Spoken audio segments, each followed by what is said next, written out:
This, of course, used to be a London derby. It's got that London derby feel about it, but as you say, many Wasps supporters travelled down from the Midlands. They're hoping that their side can produce on the big stage. Oh, what a moment for Jackson Ray. His 200th game, 10 years on from his first. The fans' player of this season, the players' player of this season. He's never been flavour of the month internationally, but for his club and for his son and daughter, invaluable. And in the company of his daughter Brooklyn and his son Colby, the most deserved of welcomes for one of the best club men the Premiership has known for a long time. Saracens and Jackson Ray.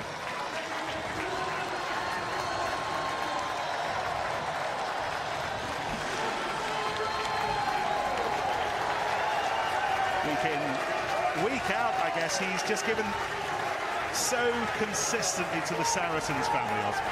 Yeah, he's been the barometer, hasn't he? When Saracens are playing well, he's playing well. There's that consistency that he's shown, but I think today, Nick, is about a step up. These sides have both been here before. They've both had good performances this season, but when you get to the semi-finals, you need to go up a gear. You need to really, both physically, mentally, personally, and collectively, just go one place further than you've been before. Big smile on Billy's face. First start for 4 months for him, season obliterated by injury. And good to see George Cruz as well, ready to play despite a sore ankle. He'll need an operation in the summer. He'll miss the England tour, but he won't miss this. And he won't miss Twickenham if Saracens get that far.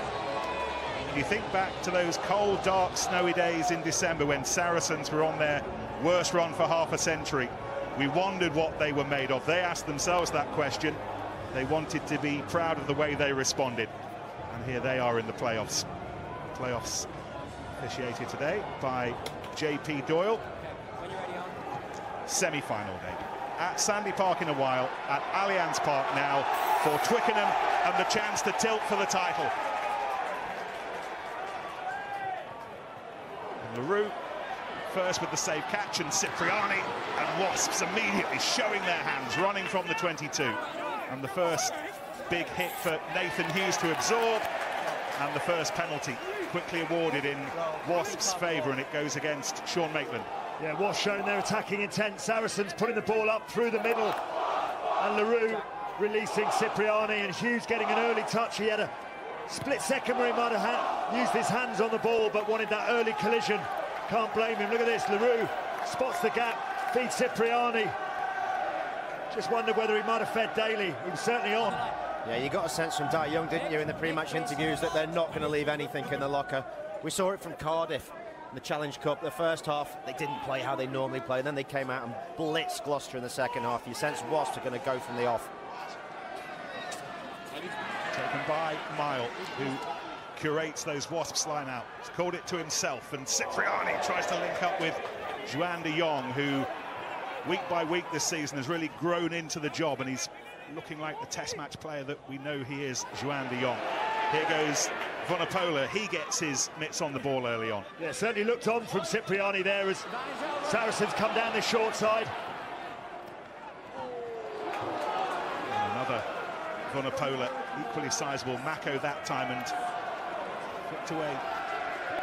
Saracens exploring those tight avenues around the breakdown, and still they're doing it. And now the break from Farrell. Oh, it's a good one. Ezekwe to the right, and he's got Lazowski to the left, and the key to the door immediately.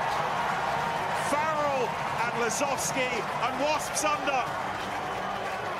Yeah, Wasps undone by Owen Farrell. They just drifted off him. And all the talk about Cipriani and his running game in the lead-up, but it's Owen Farrell who carves Wasps open. You cannot give this guy any opportunity. He's as much of a running threat as his opposite number. And Wasps just drift off him. Look at this. They get that spacing. Jake Cooper-Woolley's given far too much to do. And Owen Farrell spots the gap, and he had options either side of him, picks up Lazowski on the inside. It's when Farrell's at his best, isn't it? He gets his shoulders square, he gets outside the second defender, inside the third. And if your spacing is wrong and you leave that second defender, you're in trouble.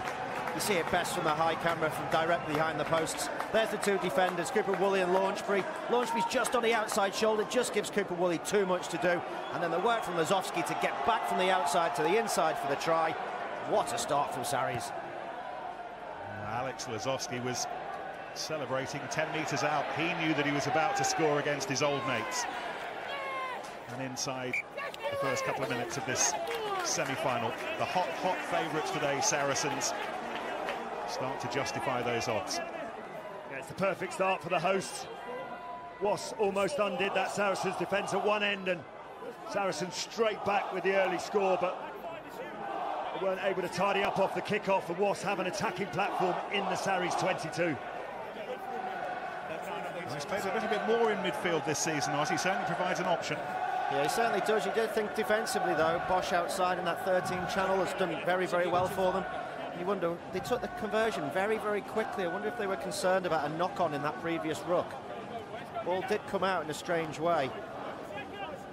There's the scrum stats for you.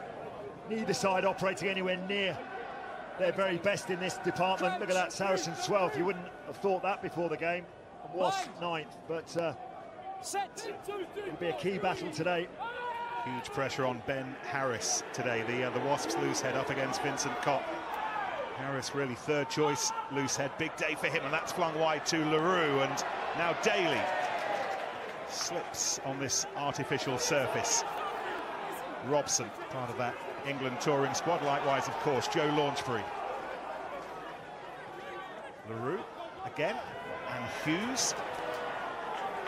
Hurt his knee in Paris in the Six Nations, but that's been stripped, and Maitland got there. Wasps, hoping to get some early percussive movement with the ball, were robbed. Saracens may look to go here. They've seen Wasps with numbers out wide. Ezekwe finds Wiles, who takes on Christian Wade.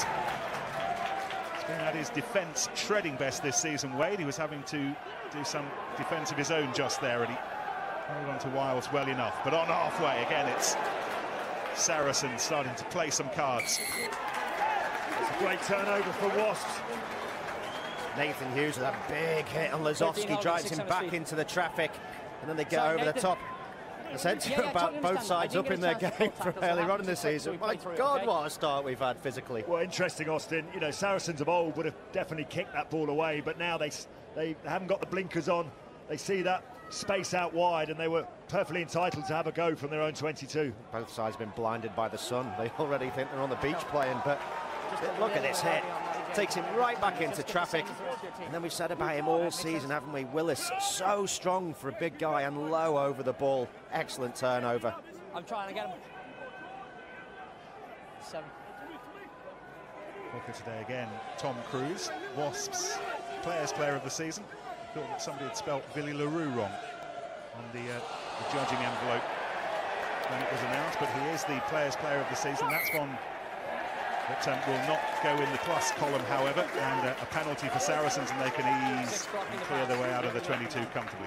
Yeah, that's a dumb one, that's had insult to injury. They lost the set piece in the air with a slight overthrow possibly, or miscommunication on the timing, and then Nathan Hughes just gets his hand on the pass, and it'll be Saracens put into this line-out.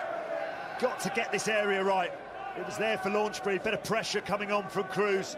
Over 15. Won by Ezekwe. Mako Vunapola. Okay, 10, yeah. Picked up by Wigglesworth. Oh, he very nearly got through, and that needed Willis to be alert. But Saracens are full of energy on the ball in this area, around the breakdown, and here goes Vunapola, and Ezekwe to his left. Vunapola steamrollering his way up to the 5-metre line. How quick is this ball? Farrell waits. Barrett provides an option to the right-hand side, and Juan de Jong was offside. 13. Probably what Wasps will be happy with. It'd be interesting to see what Saracens opt for here. Got right in behind that Wasps defence, and it's actually Saracens who are having all the advantage around the fringes and close in. Farrell first, and then Vunapola through the gap.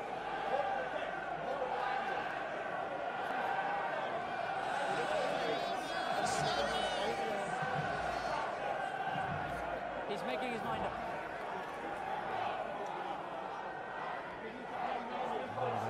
Yeah, time up. Opening up some holes around the breakdown. The area that David Young talked about in the week. They've got to be physical, of course, but they've got to stop those heavy ball runners as soon as they got hold of it. And this is the risk you take when you pick a player who's not played for 3 months in Nathan Hughes.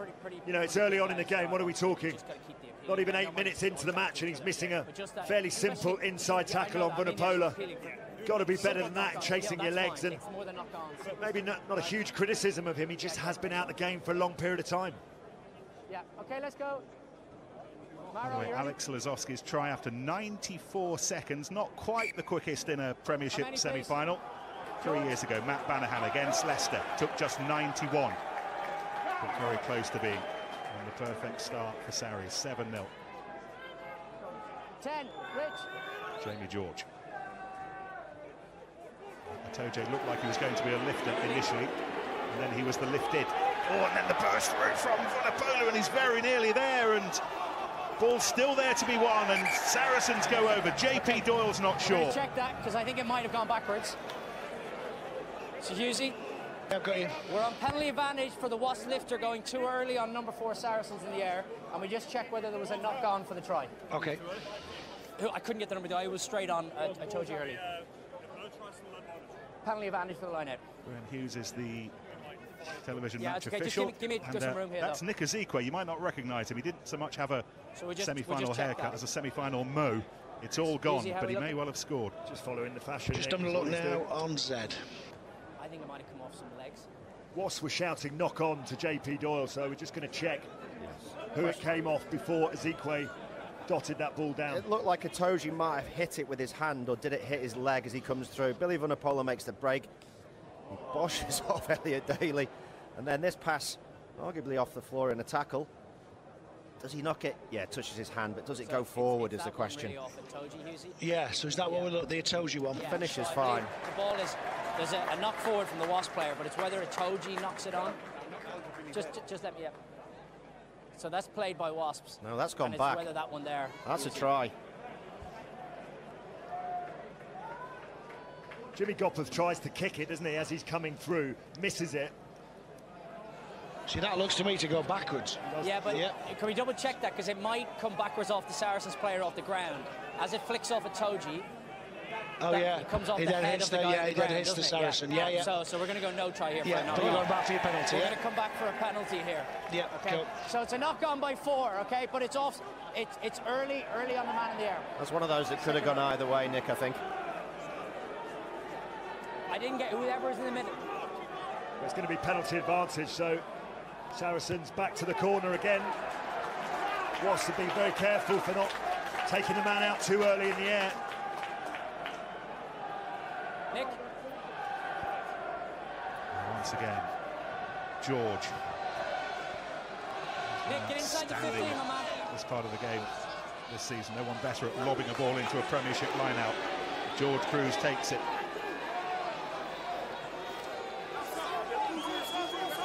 The centres come in. Lazowski and Barrett both helping out there, but the ball needs to be collected, and it was by Lazowski, but it was lost forward, and that is the Wasps defence coming out on top. Yeah, great work from Wasps at the line-out. It's always difficult just to get your timing right. They got it wrong on the first line-out, gave away the penalty, but they got it spot on. They tied the ball up in a maul, waiting for the referee to blow his whistle, give them the put-in.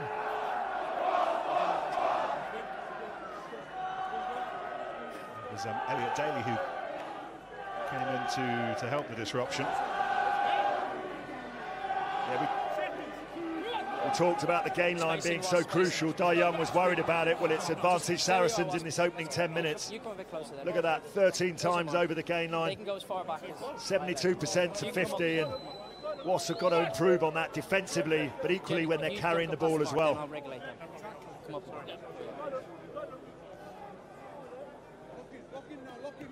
Let's go. Crouch. Bind. Set. 1, 2, 3, 4, squeeze. Under a lot of pressure, that Wasp scrum, and they didn't hang around with it. Nathan Hughes suspected they might be, and It was a, he's being clobbered by Ezekwe. you behind the ball, please. A shadowy corner here. They're going to have to work hard to get some distance on this clearing kick from Dan Robson, and Saracens will have possession back just a couple of strides outside the 22. Dai Young talking this week, Lawrence, about the defensive speed back around the corner, back on your feet and be in position, not just to make a hit, but make a dominant hit to drive the other bloke back. Yeah, you've got to beat your man off the floor, haven't you, and get round the corner, but equally you've got to be scanning with your eyes defensively, because as Austin mentioned before kickoff, Saracens so good at coming back down that short side. What they are struggling with is their set piece at the moment. Saracens just putting that squeeze on them at scrum and line out. Taken by Jackson Ray, 4 from 4. Jamie George, Wigglesworth finds Barrett, who, as always, ramrod straight. No concern for his own health. Vunipola. One Vunipola doesn't get you, the other will. And here's George, headline-making hat-trick in October's win against Wasps here. Jimmy Gopper trying to rip that ball away, but it's still a Tojays to play some tunes with. Tackled by Harris. Wigglesworth again to Mako Vunipola. He's getting through his fair share of carrying early on. And Ray, 200th game. Farrell, taken on by Cock. Driven on. Wigglesworth again, and a Tojay, one big leap, one big stretch, and Saracens will have a second try. Not quite. Too many white shirts there. Now they might have it. And it looks like it might be Vincent Cock who scored it. Just give it. Try given. And Saracens sprinting out of the semi-final blocks. They've got a couple already. Well, they're just bullying Wasps at the moment around the fringes, powering their way over. Absolutely no secret as to the way Saracens are going to play this game and where they see they can win this game. Mako Vunipola, 5 carries already. Really close to the rucks and mauls. This time it's Itoji who gets himself over the gain line. They're winning those collisions. Doesn't quite get the ball to the sticks, but it's Kosh it's fine. who's It's there. grounded there, Absolutely clearly, no problem with the grounding, but that was succession after succession of carries, positive carries over that gain line. Well, he very nearly didn't play today, Vincent Cock. He suffered an injury scare in the final training session here on Thursday. He hurt that bicep that you can see, but it was strong enough to get him over the line. And it's all started from the break from Cock. He runs a really straight line, gets a great offload, they get in behind, and then Wasps can't get any line speed. And if you can't get line speed against Saracens' juggernaut, they just keep going phase, and dragging you back until you get to your own try line. They're in complete control of this semi-final at the minute.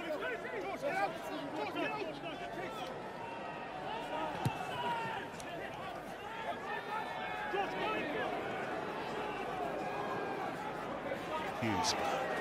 He's not getting beyond the gain line, and he's taken 3 Saracens tacklers there, but doing just enough as a result of the knock-on to recycle that. Yeah, I know they're looking at Nathan Hughes as a guy who's going to carry back, but you know, he hasn't played for 3 months, so has he got the pace to really trouble that Saracens defence? You know, Wasps have got to recognise that they're going to have to get in behind him. It's amazing that he's playing today. When he suffered that knee injury in Paris in the Six Nations, I think we all assumed, maybe he assumed, that it was season over, but he's done so well to be even part of this debate. Yeah, and I think you know, there's the validity of James Haskell's foot injury, and you know, had he been fit enough to play, he would have arguably been on the bench, and Nathan Hughes wouldn't have been in the matchday squad. Interesting setup now in the back lines for Wasps. This will be the first really good attacking opportunity on that short side. Wade in at first receiver, but look how Saracens have put 3 guys there instead of just 2. So Wasps will come the other way. Cipriani beyond Gopperth into the arms of Leroux, and now Wade with a little bit of space. Oh, and he was buffeted away by Good, but Gopperth still chasing. Oh, he might have done it. Jimmy Gopperth, the chaser of lost causes and perhaps the scorer of Wasps' first try in the semi-final. Well, it's a wonderful piece of skill. The only question is, did Jimmy Gopperth's arm go over the dead ball line before he got downward pressure on the ball? What a beautiful little grubber through from Daly. What's created the opening? I think he's in touch. I think his left arm was in touch. If I was him, I'd drop a goal. Yep, okay, He's Jeremy. in touch. He transfers the ball into the inside hand. Does the ball go down first? No, his hand does. That's a 22 to Saracens. And it is so unfortunate because it was such a nice play.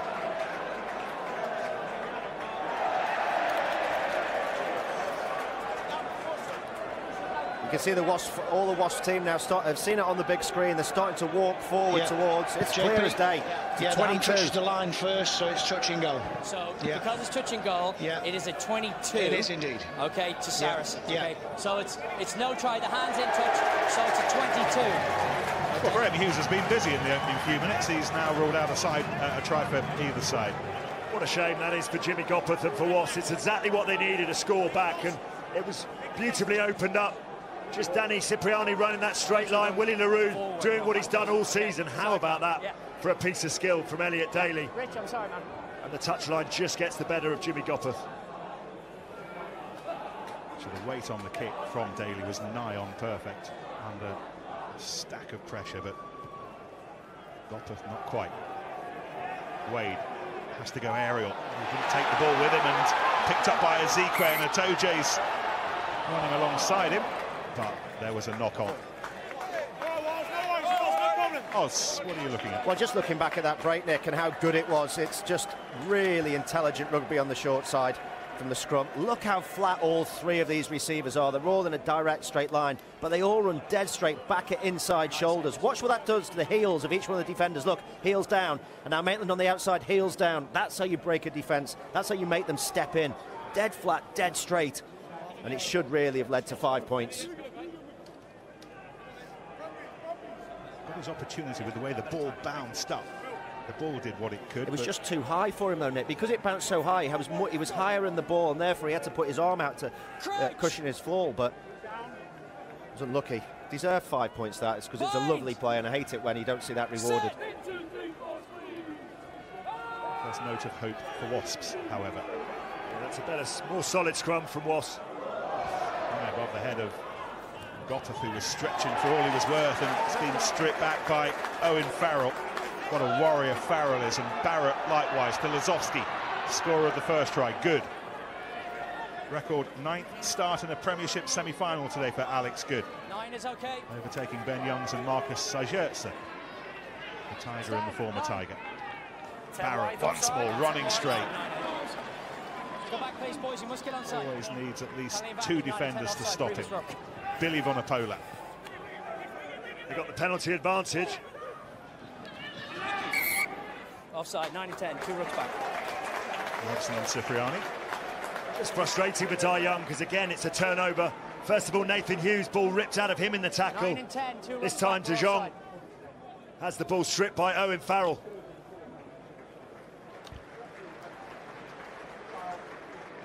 Here it is, it's a double tackle, isn't it? Wrigglesworth and Farrell, 9 and 10. Wasps accused of being a little bit lightweight at times.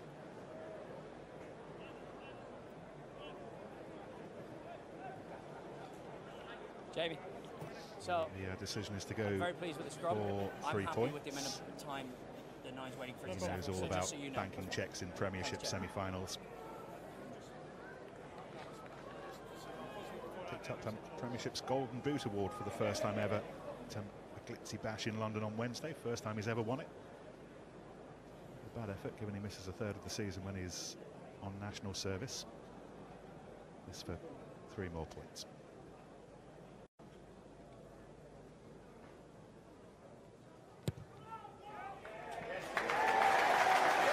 That is a double sickener for Wasps. They might have been within 7 if Gopperth could have scored. Instead, Saracens stretch their lead now to 17, and we've not played a quarter of this semi-final. Yeah, they're a point a minute at the moment, and Saracens are so strong at strangling sides. Once they get out in front, they use their turnovers to the advantage of their attack. And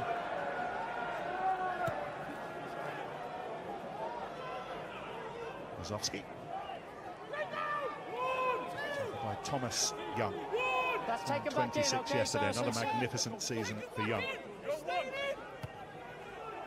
Wigglesworth, Maitland herring after it. LaRue. Hughes was on close attendance. Outside, boys. 5 carries now for Nathan Hughes. This is Cooper Woolley.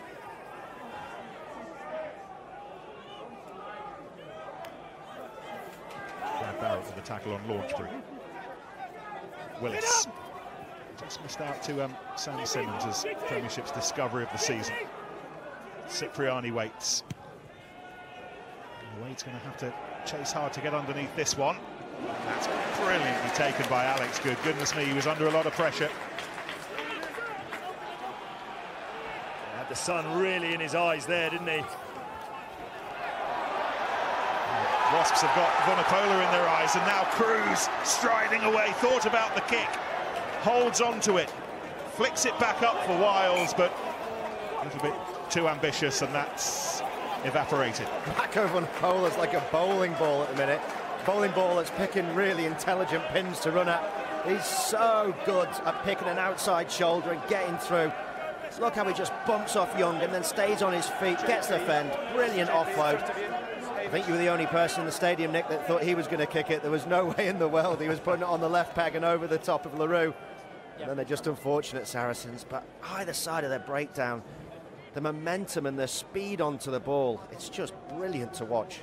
Well, he's just puncturing. Look at that, puncturing, as you say, holds either side of the breakdown. And when one of your defensive players goes low, the next one, Jake Cooper-Woolley, has to go in high, has to stop the offload from Mako Vunipola. 36 metres made from his carries already. He's having a big, big impact on this game. Well, Tom Cruise gets some attention. A reminder that the winner of this one will play Exeter or Newcastle in the final.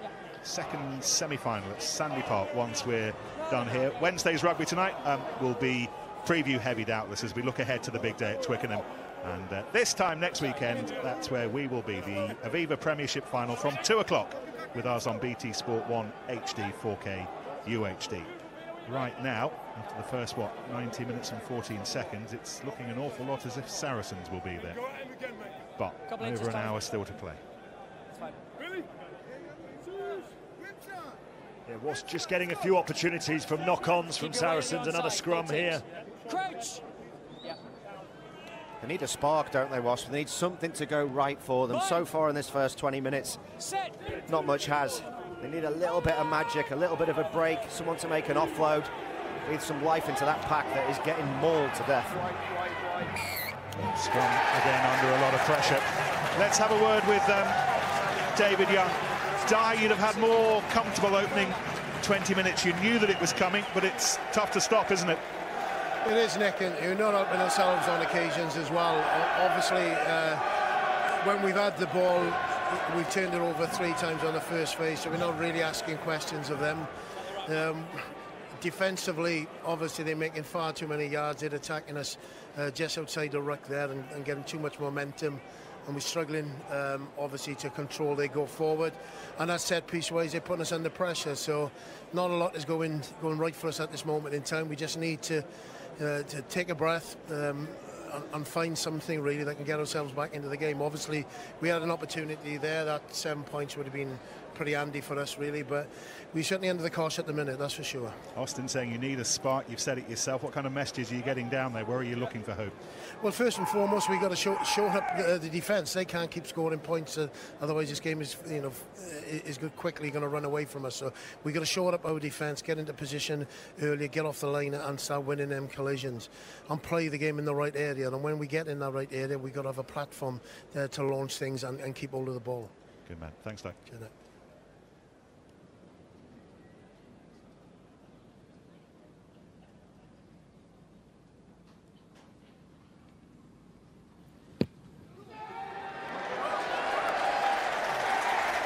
Moment.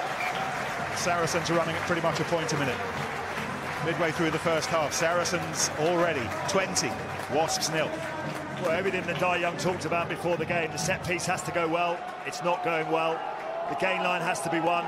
They're getting absolutely battered on the gain line by Saracens, and we have to control and hold on to the ball, and they're getting turned over. So, other than that, everything's going pretty well for Wasps. Nick, get behind the ball. I just saw them taking Guy Thompson off to warm up by himself. I think, having watched Nathan Hughes as the main carrier, he's not made any inroads at all so far. Cruz tries to do something about that. Here is Hughes. He had some light training the week before last, full contact training this week. And they felt that the risk was worth it as Goppeth takes the impact. Your hands went all on the ground to stabilise yourself. Saracens hands on the floor, so this with the advantage. Hughes finds Wade. This is a little bit better. Joan de Jong. Oh, Wade got caught up in the weeds, but this is Villiers Leroux, and Leroux scores. Wasps needed a spark. They have a spark provided by a Springbok. Well, he's not smiling, Dai Young, but I bet he's a lot happier than he was a few minutes ago. That's what Wasps are capable of. Saracens penalised at the breakdown, and then Wasps have got the ability to carve things open. Nathan Hughes didn't make the pass in that first opening minute of the game, but he knew that he had the runners out wide. Wade feeds to Jong, and then he's got Leroux on the inside. Well, there's the spark they wanted, the acceleration from Leroux back on the inside to get away from the covering defence. It was electric, but it all stemmed from Saracens coming out the line in the midfield. Against these guys, you can't give dog legs, you can't give opportunity, because they will take it. Now we're hearing that he and Joan de Jong both on the Springboks radar again. Rassie Erasmus certainly contemplating them for the tests against England, and the way particularly Leroux has played this season, you can understand why. Leroux should be a battleship on their radar. They need the conversion. They're not going to get it.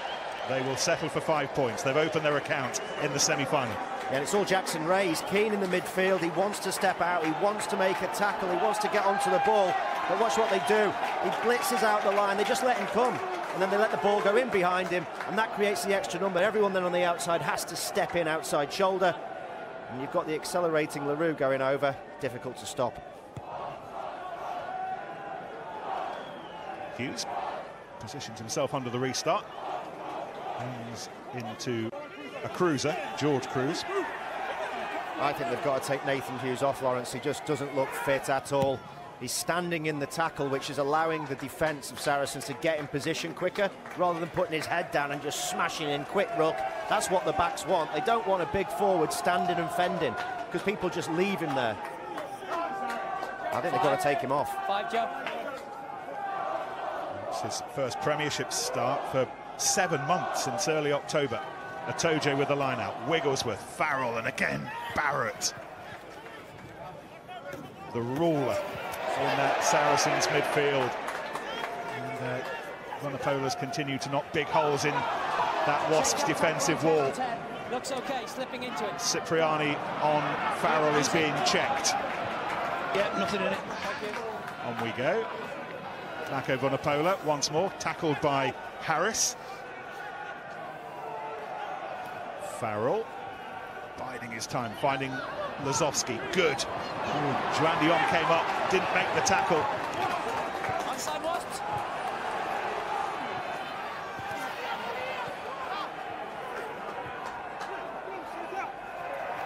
Billy Vunapola.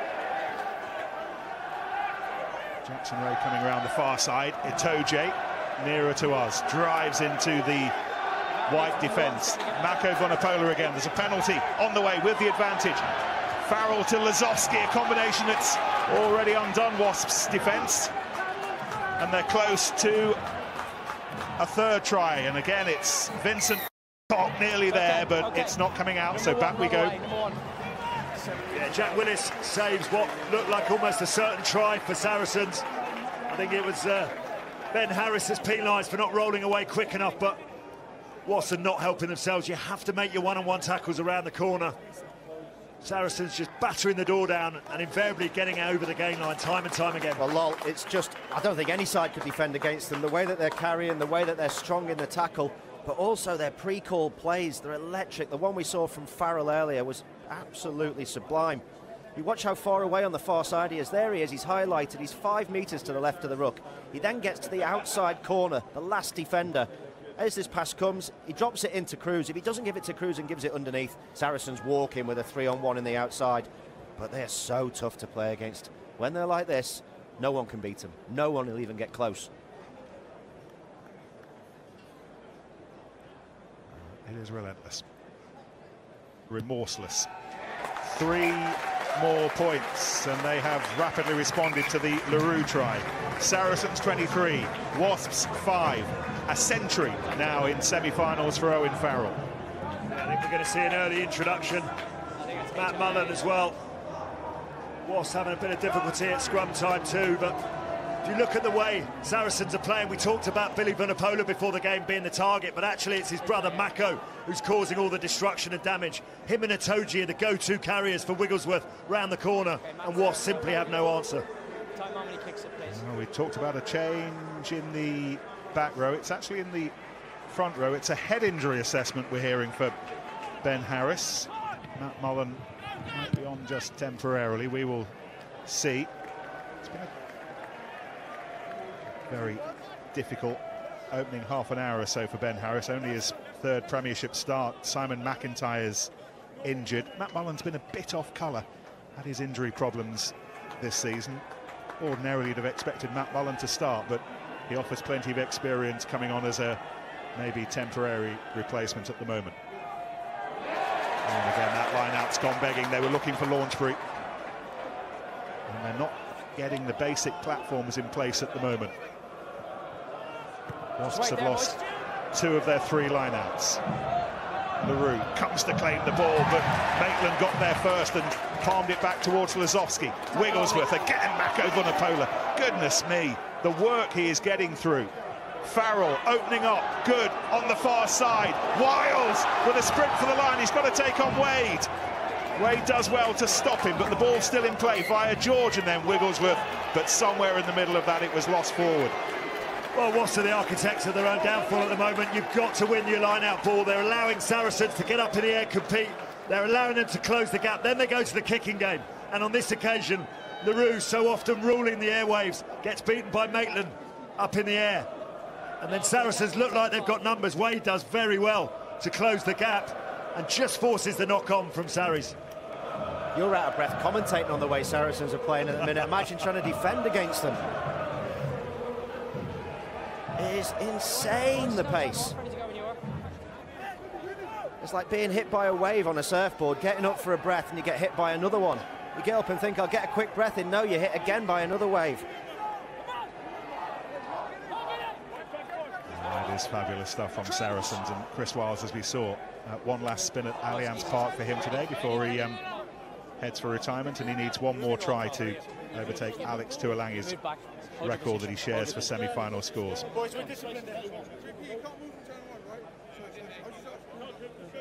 So a Wasps scrum with Matt Mullen now at loose head.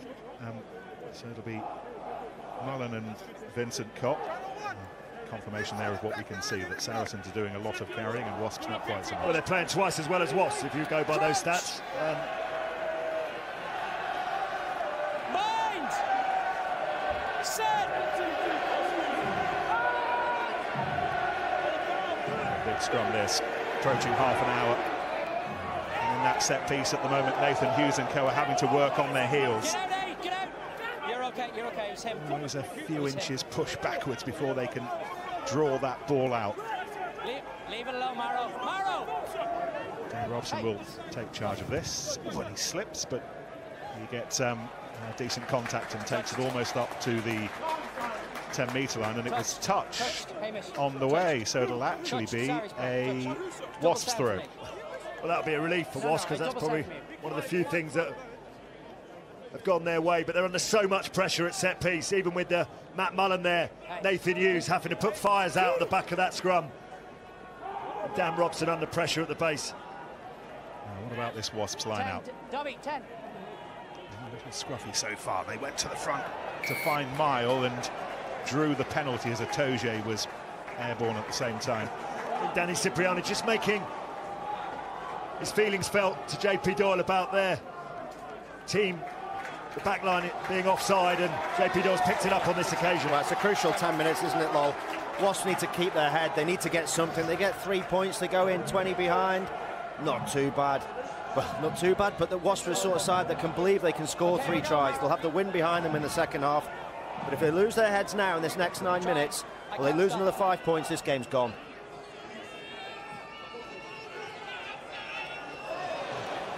Zikwe again gets up and makes life tough for Wasps, but this is De Jong running into a solid wall provided by Farrell. Gopeth no way through, tackled by Ray, Cruz, and now Wade pops up on this left-hand side. See what mischief he might create. Young, hit hard by Vunipola. He's not just a ball carrier, he's a tackler as well. Oh, and Saracens flooding the breakdown. Vunipola picks it up to the other prop, Cock. And then another Vunipola's on hand, Billy, and now Jamie George. It is a rolling, massive menace when Saracens get going like this. Now they give it some air, looking for Wiles. Not quite. Yeah, I felt Wasps were a little bit unlucky at that previous breakdown. I thought Sarries came over the top and killed the way to the ball. Well, it's Itoje that comes through the middle. Both him and Vunipola pitch it in, who benefits from that.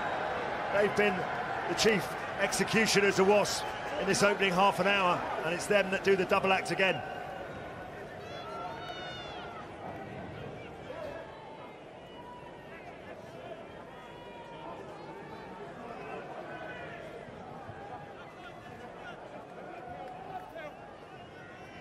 Over 15. By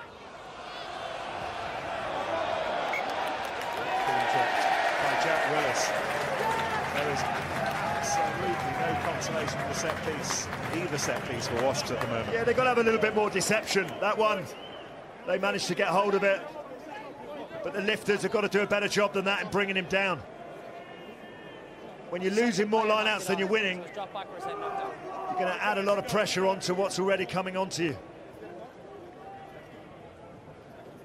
His Premiership story started here in October for Jack Willis, try-scoring debut off the bench. He's to the left, you're not. You have to be to the left, Tom. That was a big defeat, however. And Wasps, certainly over the first half an hour here, working hard to avoid another. We've got to somehow shut Saracens out now. Crouch! Just interested in the positioning of Chris Wiles here. He often gets off this base and gets into the first receiver. Or they come down the short side with him.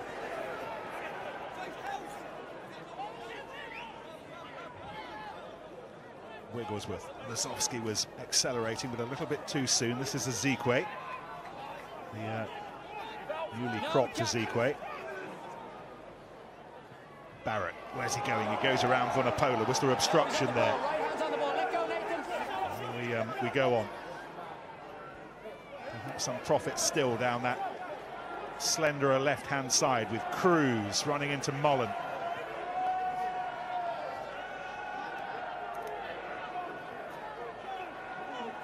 Ezekwe again, at the end of the biggest 12 months of his life so far. England debut and all that. Will it end in a final? Jackson Ray, the latest to give it a go. Second man in. Thomas Young had to give it up. That's been lost, and just not within the reach of Danny Cipriani. Otherwise, that would have been very interesting, Oz. That's very unlike Cipriani. He normally takes those. One little plus for Wasps. Now it's just on the fingertips, and he can't get his feet under the ball. Yep. So he had 3 or 4 guys outside him, then plenty of pace. I hear you. Tell you what, Jack Willis and Time off, please. Tom Cruise working extra time just to slow that ball down a fraction. Try and prevent those runners coming on at such pace onto the ball. They played away, so I was happy enough. I think Sarries just paint a different picture at the ruck, aren't they? They're sort of coming through with real force, not on the 9. So you feel a little bit for Wasps there. They've got 2 guys over the ball, both on their feet, both competing. You're not getting anything back from it. That's how you take Danny Cipriani out of the equation, by just denying him possession. Saracens dominating the possession stats, the territory, everything. A huge day for us on BT Sport. One or two of us, Lol, making the short trip along London's North Circular once we're wrapped up with the rugby. FA Cup final, Chelsea against Manchester United from 4. BT Sport 2 and 4K UHD. And later on, Fight Night, BT Sport Fight Night topping the bill. Selby and Warrington underway at 7:30. And then next Saturday, after the Premiership final at Twickenham, the Champions League final. Gary and the boys off and running from 6, looking forward to Real Madrid and Liverpool. Now Ben Harris is coming back on. What's compounding this problem at the moment is the squeeze that Saracens are putting on Wasps set piece. It's Wasps putting, but as we found with the line out, they're getting men in the air at scrum time. They're just putting the squeeze on them and just creating nothing, no platform at all for Robson and Hughes. Cipriani. LaRue. And this is Daly. Oh, he nearly got around Maitland, but the Scot held on to him. And now Hughes. Held on to by Vunipola, Cipriani, and this is Cooper Woolley. That's gone back, so play on, no problem. The ball was on the floor and Mile had to make sure that it was still Wasps to work with.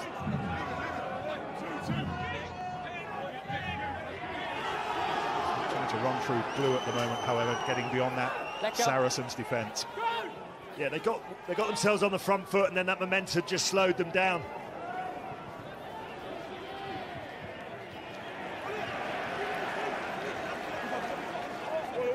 But pretty much took man and ball and held on to the important part of it. Willis lays it back to Robson, Cipriani, Cooper Woolley.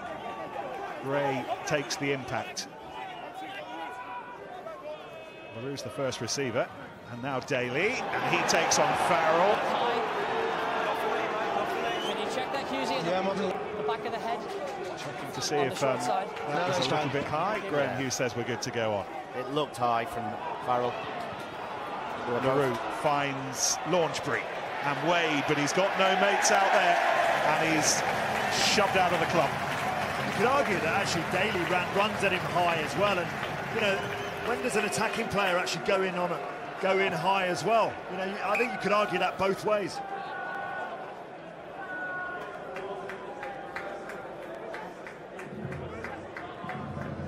Trying to get to that outside channel, aren't they? But look how well connected Saracens stay as a three. Just dropping off, nobody stepping out the line anymore. Just using the touch line. Oh, Billy V's down and Mako V's down as well. Okay, Vincent? As is Vincent Koch. It's been that kind of first half. It has been played at a ludicrous pace and so physical as well. Looks like a scene out of MASH out there at the minute. They're all on the floor all over the place. This is the collision. As you said, Lawrence, if you lead with your hand into someone's face, then you've got to be able to stop it. The right arm swings over. No, watching it again. Do you know what? It's not high. It's just a fair contest. What I'm saying is you don't get penalised, do you, for handing someone off in the face? No. Now, that's almost celebrated, but when you tackle someone sort of round the shoulder to stop the bend, you get penalised. Can I get numbers, please, Maro? 5, thank you, Saracens. You take the line there. Wasp, take the line. Jay. There's returning Ben Harris. He's passed his just give them the line. Head injury assessment. Into the final 5 of a ferocious first 40. And that's been stolen by Mile. First Saracens loss. Wasps trying to redress the balance, that area of the game. Young. He's the man to try and get them over the game line. Not on that occasion, and they've conceded the penalty. How many shirts were there? 1, 2, 3, 4 black shirts. Yeah, not short to celebrate either, are they? Tell you what, if you're a Wasp player, you need to come in and break that up for starters. They've got to get in over the ball a lot quicker. Thomas Young carries it. It's been taken quickly, but not effectively. Oh dear. Oh, it's Jack Willis who's down, having just been named in the England squad to tour South Africa in June. That looks horrible. No, he's in a lot of pain. He may have dislocated his knee there. A tackle from Owen Farrell. Drops low on his left shoulder. Super noisy and brilliant. Just be really careful of the guy on the ground. Yeah, this is going to be a while. Position player. So when players come in, so when you call congratulations, it's fine. Be really mindful of the opposition player on the ground. JP Doyle very quick to blow his whistle, recognising there is serious no injury foul there. play in it. Okay. Confirmation from Graham Hughes that there was nothing illegal about that, as Guy Thompson prepares to come on earlier than he might have expected. What a horrible sight for Jack Willis, who's had the most amazing of seasons.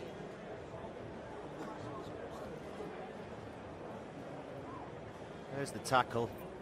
Farrell goes low on the shoulder. Can't really see it from that angle, can you? It's almost like he just pushes his knee back in. Well, I think his legs planted, and as he's falling one way, he then gets the force of Owen Farrell's tackle. But if your foot is planted on the floor, your knee's going to rotate. So I'd say there's a lot of discomfort. It might be okay, you know, it might just be one of those ones that hyperextends and then you feel a massive amount of pain and then you jump back to your feet. So this is the kind of pitch as well, which is a little less, but it's hard wherever you're playing at this time of year, but particularly on this kind of pitch also. Yeah, it's a lot less forgiving, isn't it? Particularly, as Lawrence said, if you're wearing studs, it's tough to know what boots to wear. You see his feet, he's got metal studs in there you see it, he hyperextends it slightly. And then it's the look of the jaw. Which again, could be okay. I don't want to predict anything, but if you don't rotate the knee, I mean, I can speak from experience because I've snapped my ACL on a pitch and I know exactly what it feels like. Talked to him this week about the kind of studs he would choose to play on an artificial surface, and you definitely select shorter ones, but generally speaking, the players are saying there's not an awful lot of difference in their mind. Yeah, but there's a lot. Look at those boots. He's got 1, 2, 3, 4. He's got like 10 studs in there. You've got a huge amount of traction when you carry him, but when you get in positions like this, you can end up in trouble. I mean, the good news for him is he can straighten his leg and he can bend his leg. That's usually one of the really big signs of massive damage, because once you do really damage your knee, you can't move it, it just locks up. Well, Eddie Jones in England lost Beno Urbano to a premature injury in training yesterday. And Eddie in England will hope that that's not the last we've seen of Jack Willis this season. If it is the last and we don't get to see him in South Africa, lol, an appreciation of how far he's come on over the course of the last 8-9 months. Yeah, very much so. He's been one of the finds for Wasps and for the whole of English rugby. Desperately wanting to walk off the pitch himself, but that's the sensible thing, to be carried off, not wanting to weight bear on that injured knee, and we'll have to wait and see on the MRI scans and the reports. But we wish him well, having done all the hard work to be selected to go on what would be an amazing tour. It's such a shame if he's unable to get on that aeroplane. I had him in that back row at some stage on that trip. Doesn't look very positive now. Let's wish him all the best. Yeah, a little shake of the head as he came off. Premiership career that started here back in the autumn and ends certainly for this season in North London as well. So Guy Thompson, now part of the back row. Guy Thompson, he hopes, playing not his final game for the club. Wade drifting over halfway. There's an important tackle by Maitland, who got back. Hughes.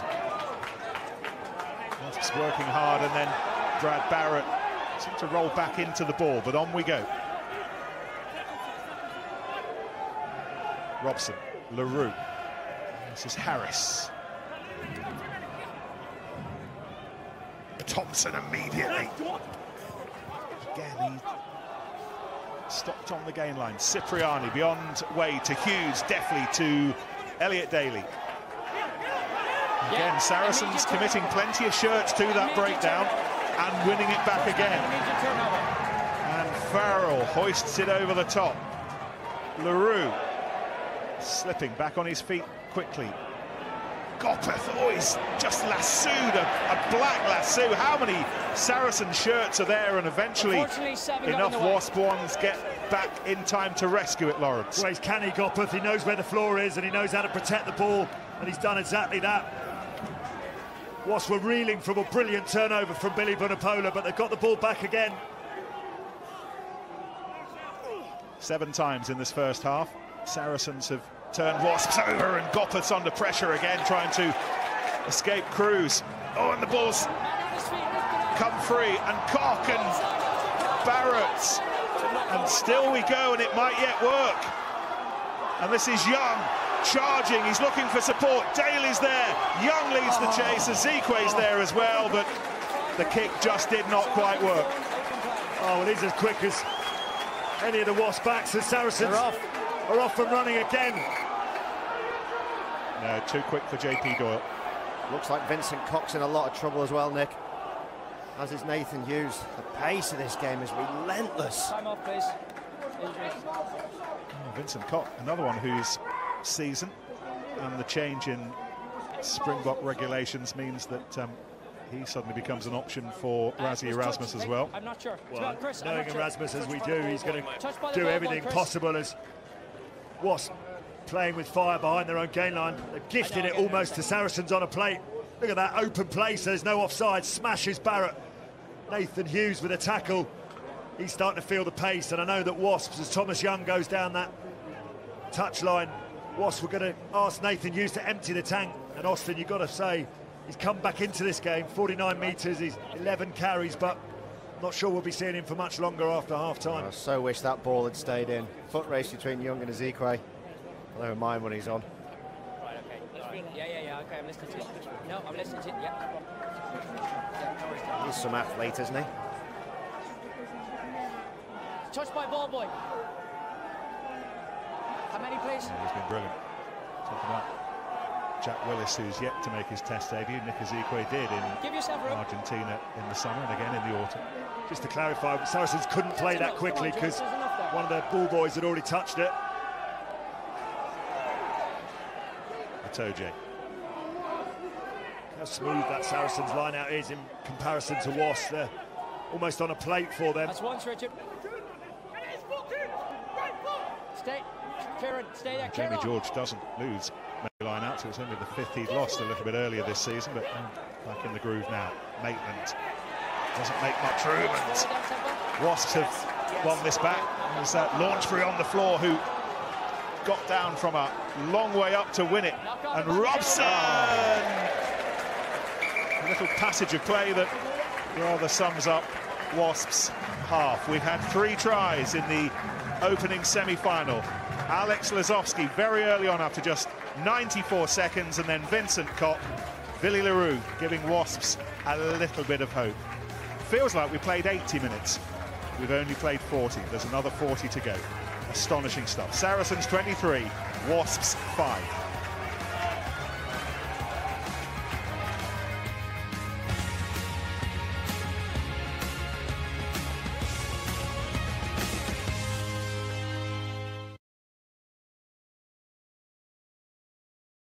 Saracens have been excellent, simple as that. They really have, and they've dominated every aspect of the game, and you're always going to struggle at that. But at the same time, some of Wasps' leaders need to step forward. Defensively, they're going too high on guys like Mako and Billy, and making it easy. And once you're going backwards in defence, it's really hard to get off the line and put them under pressure. And you can just see there's an air of inevitability when they go through 10, 12 phases that Saracens are eventually going to score or get 3 points with a penalty.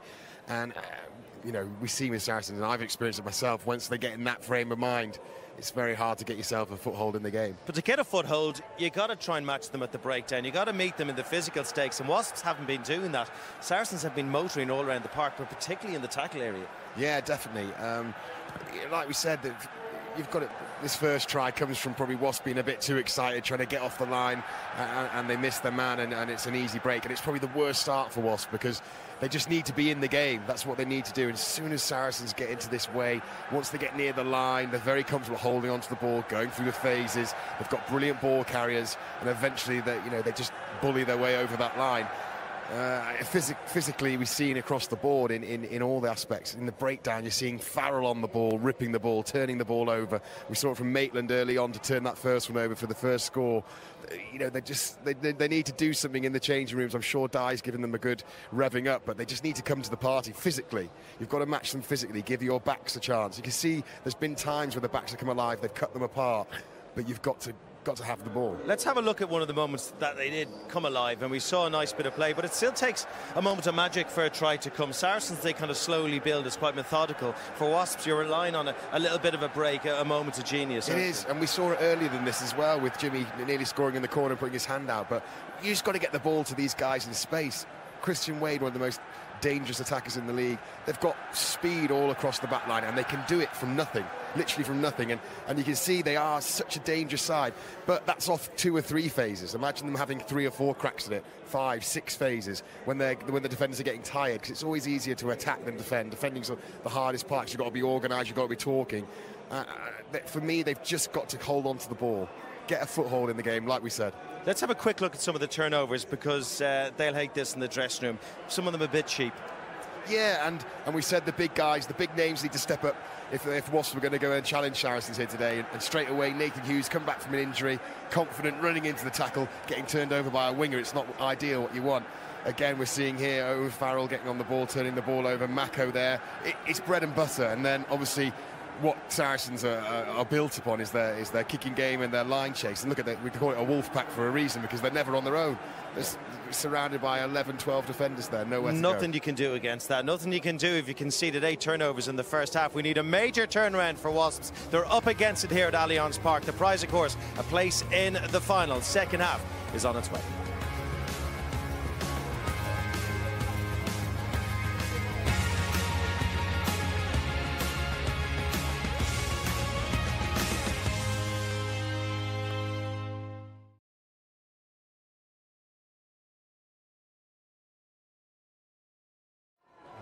Probably at this point worth pointing out that Saracens haven't conceded a second half point, a point of any description, in the last 4 games since they lost to Leinster in the Champions Cup final in Dublin. That's the size of the mountain facing David Young and Wasps.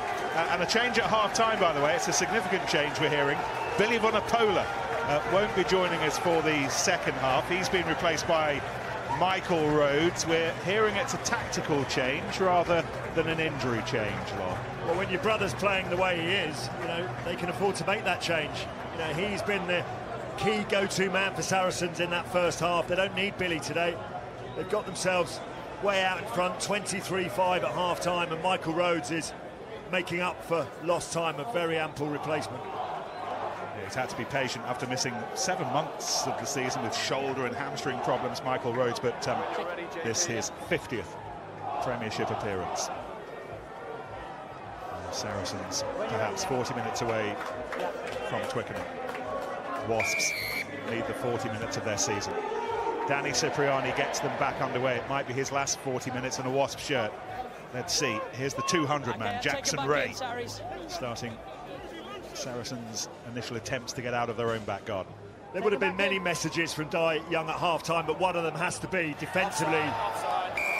When Wasps are coming around the corner, they've got to get the line speed. They've got to meet the Saracens runners with the same pace and ferocity as Saracens are putting into this game.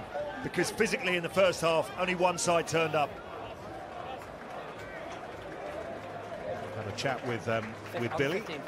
He says he's happy. There is no injury. He is on tour.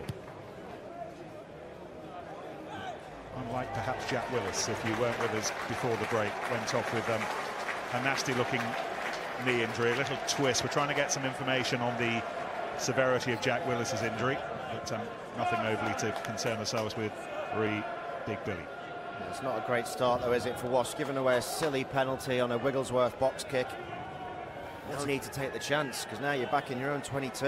What a kick from Farrell. Put it right, that was a 40-20 if ever you saw one. George. Balls on the front. A toe jake.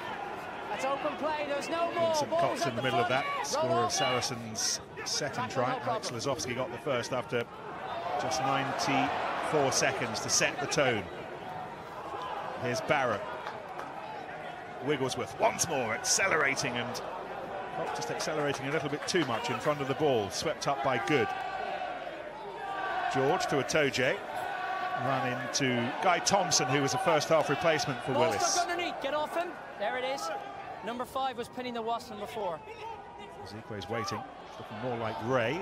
Here he goes. Latches onto the new man Rhodes. He can hook it. Marco Vunipola is still with us. Very much with us.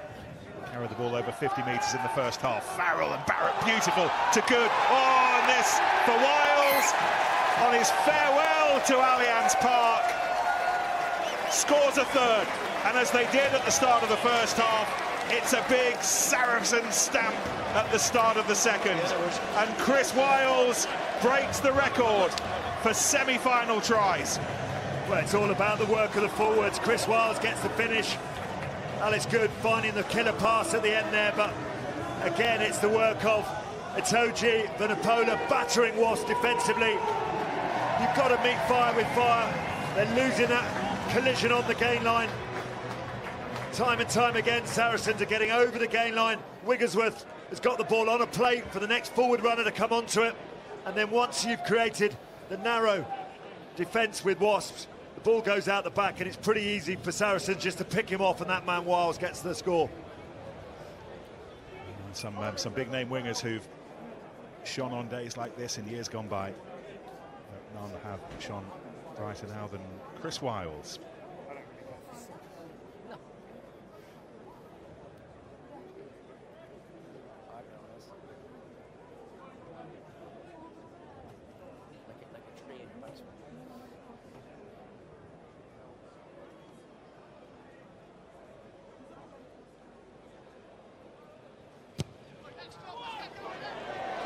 This time between the red uprights, Sarri's turning the screw. Yeah, and again it's a spacing, Nick, on the short side, and you've got Harris as your second defender. You can't afford to be too far away from him. It's exactly where Jeong is. He's too far away. That means that he just gets lost. He can't drift to the outside, and he can't get back to make the tackle. Knock on by Black. And as you see, Sarri's just run it all the way through. Here goes Cruz. Off the restart, but there was a knock-on in the middle of all that.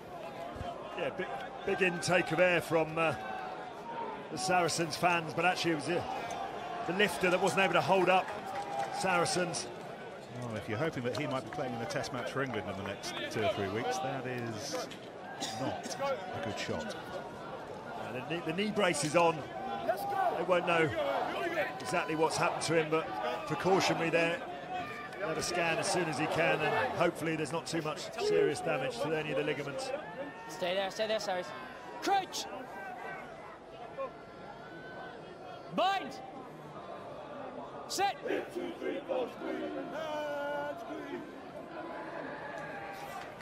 Robson quickly way to Gotteth, who pops up as first receiver, and here goes Wade into midfield, and LeGroux and Daly Herring way to the left-hand side. Oh, and he might have done it. And if he has, that is exceptional. This is a miracle finish if he has, because he loses his foot in about 2 metres out. In goal. Alex Good gets him with a strange tap tackle, almost with his back to him. It's just the extra pace of Wade that creates the opportunity, isn't it? More so than anything. There's the tap tackle. His left foot's okay. Right foot's okay. Is it? Does he? Wow, what a finish. That is incredible. Oh, wow. That is incredible. You might just need to see it from the other angle, Austin. I'm with you. Definitely gets the ball down, but it's just that elbow, is the elbow down on the touchline before the ball is on the line. Doesn't look like it in that shot. That's incredible. So this could be simultaneous, Graham? That's the best shot we have. That's the best angle. He's grounding it against the base of the post, I think, as far as I'm concerned, so that's touch and goal. Yeah, so it's only a matter of restart, so we're not looking at try anymore. No, we're not. Yeah. So it's, thanks to, pardon. So we're deciding between 22-metre shot and 5-metre scrum. So what do you think? I think it's a 22 because he's grounded it against the base of the post, so it's touch and goal. Before he's gone into touch, he's grounded the ball against the base of the post, which is no try, and a 22-metre restart. Yes. Okay, no worries. Okay, 22. Hold on a second. Whoa, well, I didn't see that. Boys. I certainly didn't see that. Guys, it's no try because it's grounded against the post. Because he's grounded against the base of the post, it's no try, but it's also a 22 because it's in goal. So it's not. Even with my wasp-tinted spectacles, I didn't see that. I thought he got the end of the ball down first. So touch and goal. The ball rotates in the air, and it's the end of the ball that goes down first. There, bang, it's over the line. That's a ridiculous decision. That is wrong. It's 5 points. Well, twice Wasps have been denied. Once in the corner in the first half, and now in the corner in the second half. I think the first one, there was no doubt that Gotteth had his arm in touch, but that one, I think, has gone against Wasps. And on a day like today, against a side like Saracens, the breaks have got to go your way. And they emphatically have not gone Wasps' way so far. Nick, get out of there! Clever initial take from Ezekwe, and then Wade. And Saracens were offside. Saracens ahead of the box kick. And Ezekwe was subsequently offside.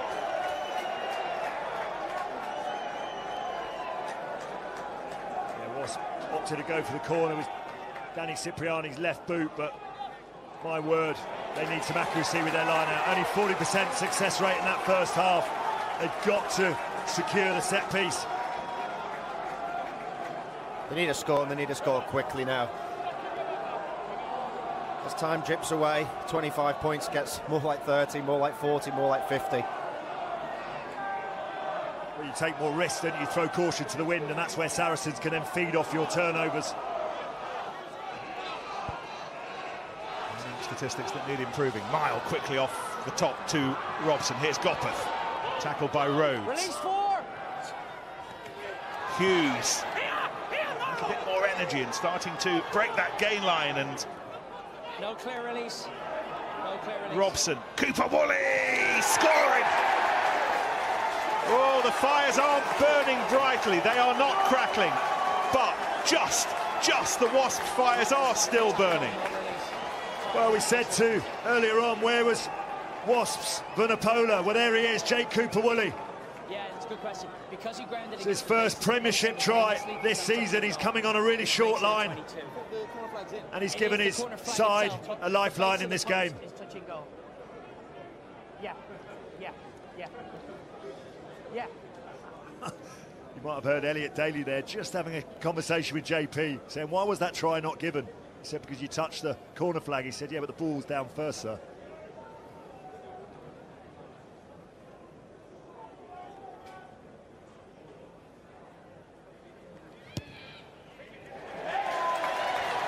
Still a long way to go for Wasps, but it's a step in the right direction. Yeah, back to the 18-point gap that they saw at half-time. It's a good carry from Cooper Woolley. He's starting to win a few collisions now. You're starting to sense that Saracens' momentum and their intensity in the first half is physically taking a little bit of a toll on them. You see they're biding their time, their walk is slow. Try was scored, what, a full 40, 50 seconds ago. They just eat into the clock. Jake Cooper Woolley, by the way, is one of those players who's not really a spotlight grabber, but David Young, above all people, knows his worth this season. Not just pushing in the scrums, but he's been solid, exceptional this season. Nicely taken by Cruz, and here's George. Yeah, Lawnsbury unable to gather in the air. Saracens first to the tap down. Wonder where the Wasps just caught offside there. Hughesy, check that tackle. Number 20, Wasps. Yeah, just having a look. So Guy Thompson being analysed by Graham Hughes. Meantime, the defensive work of Danny Cipriani being Nothing here, as far as I can say now. Saracens, and holding on to the ball. Well, it's Guy Thompson that's given them that spark. It's Wasps doing the chest pumping and the head patting. To say it's not an area of the game I particularly like to see from any of the sides. When you win a penalty at the breakdown, there's a lot of whooping and hollering now in rugby. Sure, you get pumped up when your teammates do something good, but you've got to control it. It's been a huge week for Danny Cipriani. News of his recall to the England setup. Off to Gloucester next season. This is the club where it all started for him. Back for a second go. He doesn't want it to end here. Young. And Wade finding some space. It's opening up again. Wade's on his way. Young. Oh, he's quick. And he's got the line beckoning. Oh, wow. Let's not print those Twickenham tickets too hastily. And we're not messing around with the conversion either. Well, had the whistle gone. Come here, Willie. The whistle gone to stop. Go ahead. He's the dog. Quick conversion. There's a bit of a fight going on over there as well. Brad. Owen, Billy, go away from each other. All right. I'm going to make this very, very clear. Yeah. If your players think that's acceptable, the way I have no idea what's happened. From the past, players screaming at me. Okay. What we'll do is I will send them off red card. Fair enough. All right? It is not acceptable behaviour like that. Okay. I'm awarding this try to Wasps. Okay? You boys don't need to behave like that after the try as well. Okay? The try is being awarded. Because it's a fair trial. Fair try, of course. Okay. But they do not behave like that, or I will get rid of them. I think Saracens had a point. I'd stop time. Yeah. The pass from Wade to Young, I thought might have been forward. It was very, very close. Behind the goal line. And that's what the Saracens guys, but what a play. Off the training paddock, Robson round the corner, ball back in the inside to Wade. They know they're going to step out. This is the pass. Is that forward? That's the question. They've asked Bopper to take the kick again. But this is exactly what Wasps want. They want to rile Saracens. They want them to step out. They want them to get aggressive. And I guess it's balanced itself out. Wasps will feel aggrieved on the daily try. It's a mismatch with Wade against George. I think that might be okay. It is. It's borderline. It's very close. It's a sensational set-piece try. Well, what we're absolutely sure about is that Saracens' 25-point lead in the opening couple of minutes of the second half has all of a sudden been trimmed to 11, and we've still got half an hour left to play. Such a difficult kick for Launchbury. Doesn't manage to gather it there. Right up in the air with the hang time for a foul. That's two that Wasps have failed to control, and gives the advantage back to Saracens. This is Vincent Cock. Oh, the ball's gone loose, and Young was on it quickly. But there were Wasps players not rolling away quickly enough. It's a Saracens penalty. Well, there's some urgency now about Wasps, isn't there, that just wasn't there in that first half, and as you say, winning a few of those collisions. And the decisions are going against them. They've had, for my money, one try that was a try. That is not a penalty either. It's a terrible decision. Looks like there's hands on the floor, but it's not. It's Nathan Hughes scoops it out with his foot. You watch the carry in here. They go to ground. Hughes' right foot. He scoops it out. That's not a penalty. That's perfectly legal. You can hook the ball back. You can't kick it forward. A couple of little things going against Wasps. Rhodes. And George engages with that rolling maul. So does Wigglesworth. He's not the biggest, but he's adding what he can at the moment. Yeah, Wasps have stemmed it once. Barrett behind Lazowski to Farrell, and good. Is there an immediate response from Saracens? Held up by De Jong, but still the momentum, and maybe the score. And it will once again need Graham Hughes' zapper. Yes or no? Can you check for a knock-on, please, as well? Yeah, we're just looking at that, the build-up. To work out if perhaps Owen Farrell has got that ball down. Just wonder, is that Alex Good getting a bit of treatment on the floor? Just got injured in that last collision, whether it's a bit of cramp or it's something more than that, but just have to see if the grounding of the ball. Yeah, it's De Jong's tackle on Alex Good that has left the fullback in a little bit of pain there on the floor. Ball short there, then it picks up off the ground. Is that hand underneath? That's held up for me. Unless it goes back down now. It's Wade who comes in. I don't think that's a try, Nick. Young gets a really good tackle. This angle will be very good. Bounces. Does he reach the line? Sure. No, he's short there. Goffers underneath rolls him. in. Yep. No try. Held up, 5-metre scrum.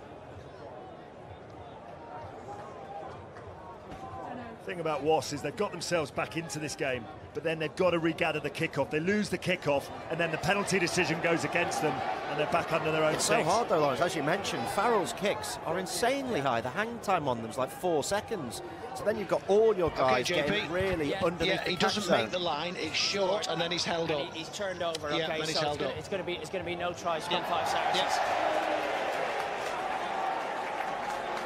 This time trial by television. No, I checked that. I checked. There, ball. There's Wasps. Well, the runner-up prize for Wasps is a scrum on your 5-metre line with Saracens really in a dominant position here. Apologies for the language that you might have picked up, but what you would have picked up in the middle of all that was that this is quite a big scrum. The biggest of the season. Well, it's an old saying I used to hear quite a lot from forwards. We go up, we go down, but we never go back. And that's something that Wasps need to bear in mind right now. It's a Wasp scrum that's been under a lot of pressure throughout this match. They've got themselves a toehold in this semi-final. Can they hold on to it?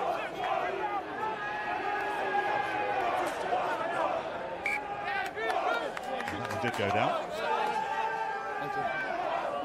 You take that side there, Hamish. Well, that's our first reset, and it went down right in front of the nose of JP Doyle. Didn't penalise Jake Cooper-Woolley. Or Mako Bunapola. JP Doyle's gone to the other side of the scrum, so Hamish Smales has got the job of policing this side, the battle between Jake Cooper-Woolley and Mako Bunapola. It's often in these positions, Lol, where you see one of the props not quite engage, make the other prop long in his legs, and he collapses. You get the penalty and you get out of there. Bind! It's a Saracens free kick. You were falling on the outside. What's the falling on the outside? That was tough, that, because he's given them for an early push, but Saracens didn't actually engage there, so they were pushing against nothing. Back of it, Jay.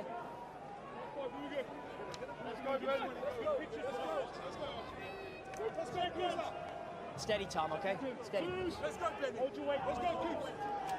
It's a good view for those who like to get up close and personal at scrum time. Bind! Set! Stay square, Saris. Use it, you're going round. This is... No, you're on the left. And it was being controlled by Jackson Ray. You're on the left. It's evident that Wasps can't win this in a physical push-off. They can't do it, so they've got to use brain power. They've got to think about how can they get out of this scenario. Saracens are so far on top of it in terms of scrummaging and driving straight. Both sides hold your weight. And it's not going to get any easier when you look at that Saracens bench either, with likes of Figalo and Brits to come on as well. Both sides stay square, please.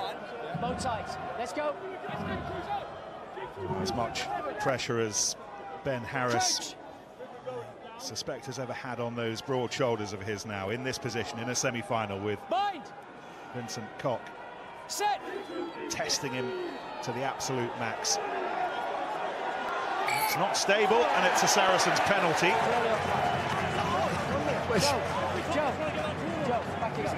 First he's penalised Wasp for engaging and pushing too early, and then when they try and hold on, he penalises them again. You might not like it if you're a Waspie, but 3 points is a good outcome here. It's a very good outcome. The next stage was 7 points and maybe losing someone to the bin. Yeah, that's a good point. Let's have a chat with Alex Anderson, who's down on the touchline. It was looking comfortable, Alex, a couple of minutes into the second half. Not quite so now. You still seem to be in control of this, but not quite as much. Oh, you can never think you've won the game, can you, against a team this dangerous? Just a couple of switch-off moments and a little lack of life about us defensively. Not in attack, but defensively. It just gives them the half break, and they've got guys who can just finish from anywhere, haven't they? So, no, I mean, it's game on now, isn't it? This will take it a little bit further away, but I think physically we're happy where we are. We just need a bit more intensity around the field. Give us an idea of the kind of instructions you're sending on when you're 11 points up with, what, 25 minutes to go in the semi-final? Yeah, don't miss any tackles, don't let them score, stuff like that. It's simple stuff. No, I just concentrating on the small things. You know, we had a good plan going into this game, and the main message at half-time was the movement around the rucks and how quickly we could get set, because once you get set, then you can go and get them with line speed. They're making the breaks in the wide channel where we want to be cutting them off. So it's the speed to get set really defensively and keep that physicality in attack. Brilliant. Cheers, Al. Thank you. Cheers, buddy. Well, this is a strange selection, Nick. They've brought Eastman on and taken Gopeth off.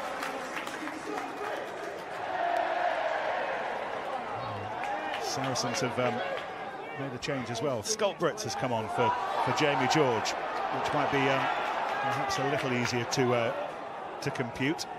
And straight away, the new man is charging the ball forward, and off the back of that, the kick again back into Wasps territory. Oh, it's a great kick from Owen Farrell. Tell you what, that is how you execute from football when you've got the game 14 points in the bag. 14 points up, a couple of big carries from your forwards. You just spot that Nathan Hughes is out of position and you put the ball on a sixpence, and Cipriani has no choice but to play it. And what's he made, a 45, 50-minute game for his side? Bit more devil in midfield, ball in hand. Possibly, but at 14 points down, kicking is going to become crucial if they're going to get back into it, and Gopeth doesn't miss. First row for Scott Brits is a successful one, picks out Rhodes, and Brits has it. The end for him today, certainly as this place goes, as Nathan Hughes wraps him up. But Hughes was offside. He ended up going up the side out on the ball carrier. Well, you've either got to be very good these days to get under the radar of both the referee and the assistant. If you swim up the side of the maul and you're on the ball carrier, run a very high risk. Let's have a look at Nathan Hughes. He's attached there.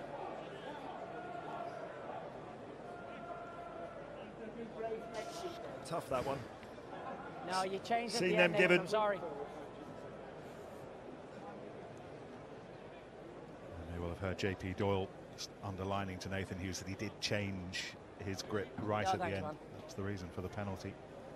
Just looking at Saracens, though, is this the 5th penalty that they've had where maybe in the regular 22 matches of the season they might have gone to the corner again here, but Owen Farrell, no messing around, cold-eyed assassin. Let's get the 3 points and push that lead out even further.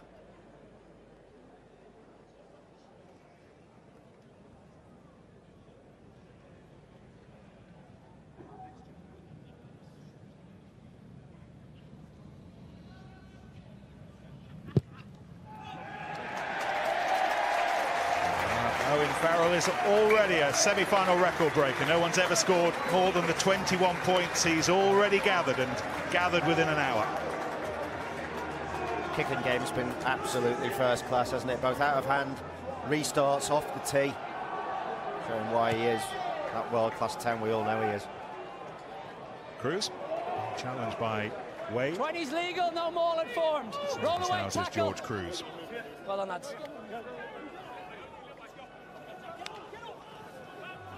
Ezekiel.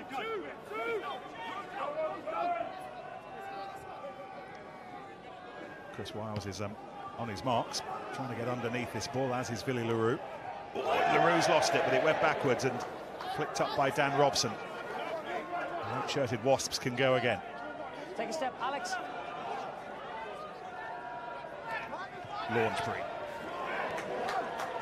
rolls out of the initial contact. LaRue. It was flat to De Jong.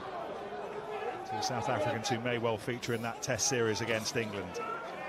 No. Not so Nathan Hughes, he's not touring. Guy Thompson. Oh, yeah. Hit back hard by Lazowski, who doesn't mind the tackle. Doesn't mind one, he must love it how hard he hit Thompson then. And that's just set up the midfield tackles again to fly in. Here is Eastman on for Gopeth and Mile.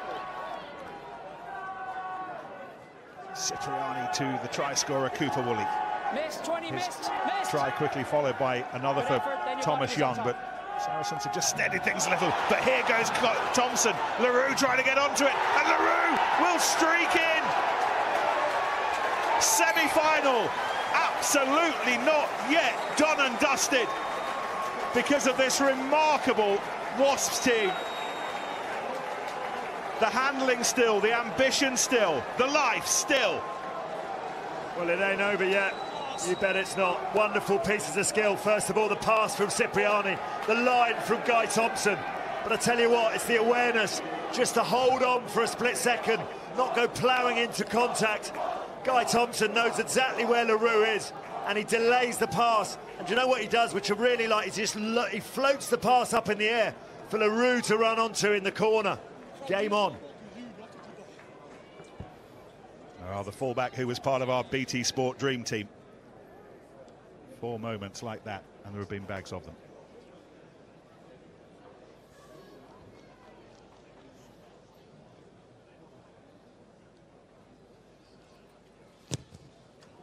Needs this, he needs it, Wasps need it. They've both got it. Look at the score, into the final quarter, and it's back to within 10. Incredible acceleration from LaRue to get to that pass. Wonderful flat pass and great line from Thompson. And they're just starting to look a little bit fallible, aren't they, Saracens? There's just a little inkling. You thought he's gone the wrong way. Robson's cleared on the inside, but the timing of the pass is sublime. But what balance that guy's got when he runs. A couple of changes to tell you about. Both of the outside centres have been replaced. It's actually Alex Good who's been replaced by Marcelo Bosch, and Joan de Jong off, Josh Bassett on for Wasps. Hughes, who's still chugging away, he's played over 60 minutes now on his comeback. Well, he wouldn't have expected to play, but with the injury to Willis, just limited Guy Young's options off the bench.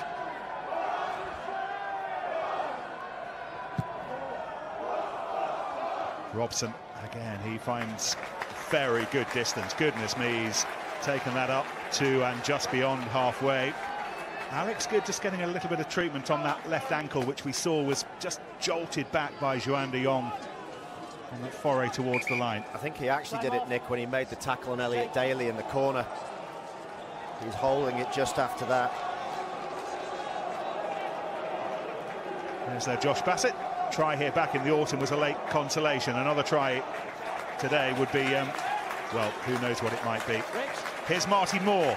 Not long left now before he heads back across the sea to Ulster this time, and Jake Cooper-Woolley has nothing more to give. Farrell, Barrett, Ray, Farrell. Ooh, that's not worked out, and it's picked up by Daly, and Daly runs into Vunipola. There was nothing doing. Running into each other. Graham, according to JP Doyle, two just running into each other. Accidentally, just Bosch. Oh, and Bosch nearly goes through the hole. Wigglesworth to Farrell and Rhodes. What a contest this remains.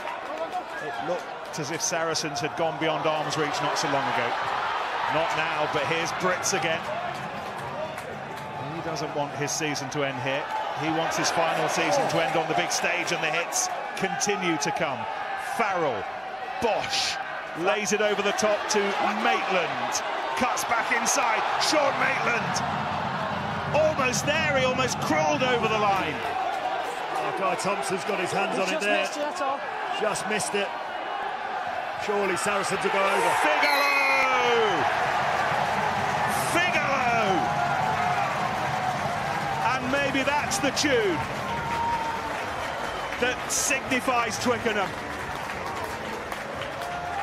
How many times can Wasps keep coming back from these blows?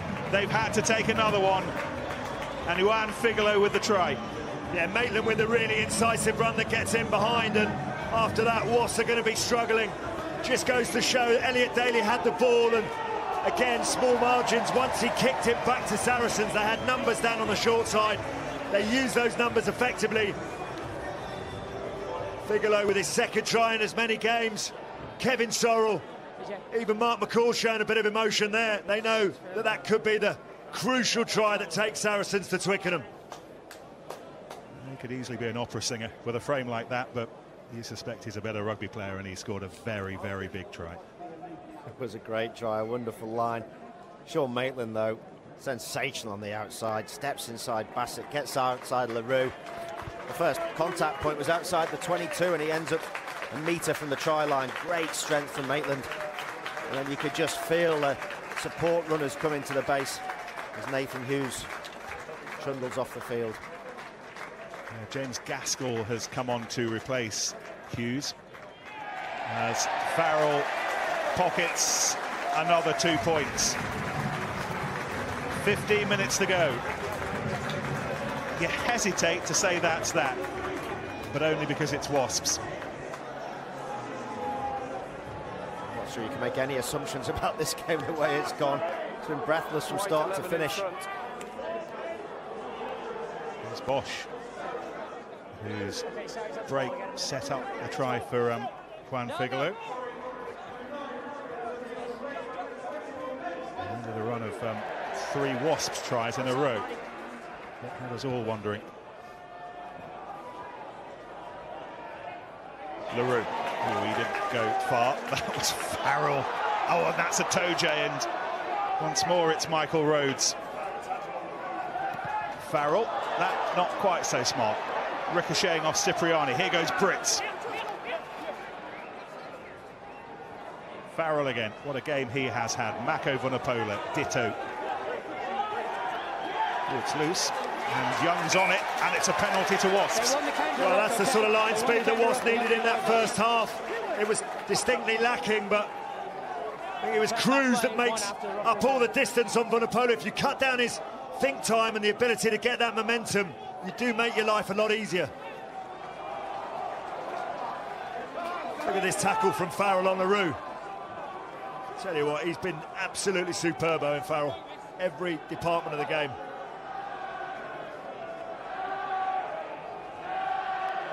he's moved beyond 200 points for the season today.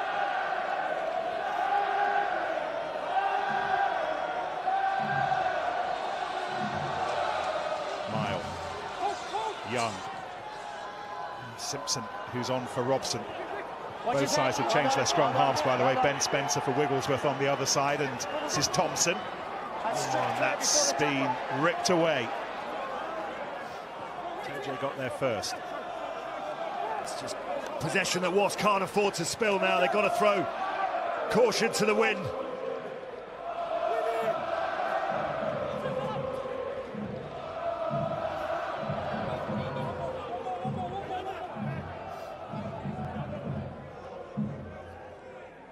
Wasps readying themselves to bring Matt Mullen back on for Ben Harris, who was on temporarily during an HIA in the first half. LaRue. Wade tried to make himself a factor by drifting across to the left, but that was lost by LaRue. Oh, he punches the ground. He knows what's happened there. He's used the ball in both hands to try and pull the defender out of position. It's a wonderful piece of skill, holding the ball and using the ball to try and do the work. Just gets a hand on him and knocks it out. Any kid watching that at home, watch it again, and then watch it again, and watch it again and again. And just see the skill that he has with the ball in hand, how he moves his eyes in connection with his hands, how his feet connect to his eyes, to his hands, to the ball. And you can see how you can move a defender just by three little tiny small movements, and then accelerate and go through a gap. And then finally just hold on to it when you get hit. Are we putting Saracens in the final yet? Not yet. Probably not, so we can't say with any certainty who will be at Twickenham next weekend. We will be there, and if you can't be there, be with us from next Saturday. Exeter against Newcastle to come after this, and rugby tonight as well on Wednesday, which will doubtless be a big preview of the final. What Dai Young won't be looking forward to, Nick, is this scrum. As Cooper Woolley's gone, Marty Moore's on. We've seen him have problems scrummaging throughout the season. Well, the result for Wasps would be not to give a penalty away in another 40 metres, because if they are to somehow find the miracle couple of scores they need, they've got to do it reasonably quickly. Crouch! Bind! Sit!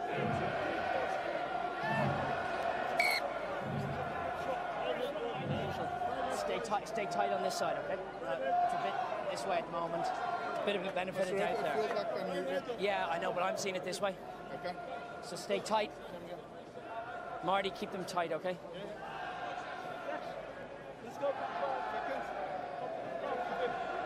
Crouch!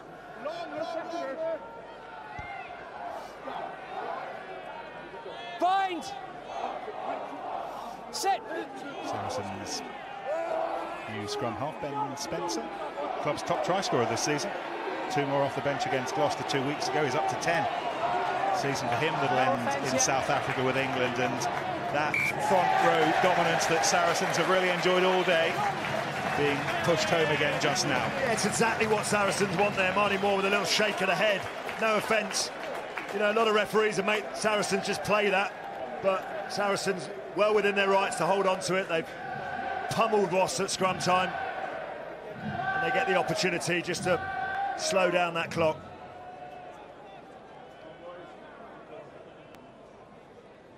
A little over 10 minutes to go here, and once we're done here at Allianz Park, we're heading down to Devon and to Sandy Park for the second semi-final. Exeter against Newcastle, and both sides are at the ground. Both sides making their way into the stadium, as we will be before too long. Ezekwe to Spencer, and Vunipola to Farrell, and again those lovely patterns, the threatening patterns, and Wiles, the last pearl on that string. Rhodes, oh my goodness, he becomes England qualified in July. Eddie Jones won't be short of back row options. And Shields as well, of course. And now Cruz with the burst through, and this is a Toja, and the second row partners combining to surely now sends Saracens to Twickenham. It's been a carnival today, and Maro Itoje and his dad, Efe Itoje, know how this is now likely to end. Well, his dad's singing away there, and so he might. Tell you what, the supporters are celebrating because they know that's the score that probably takes Saracens to Twickenham and to another Premiership final. And if anyone on the Saracens team has deserved a try, it's probably Maro Itoje. He's worked really hard defensively. He's been a very willing runner in attack. Look at that. Often accused of running upright, but in this case, when you're in that outside channel, he keeps his arms free with a double fend and takes Saracens over the line. The 5th try for him in 58 Premiership matches. What work Mako Vunipola has put in. Richard Barrington's on.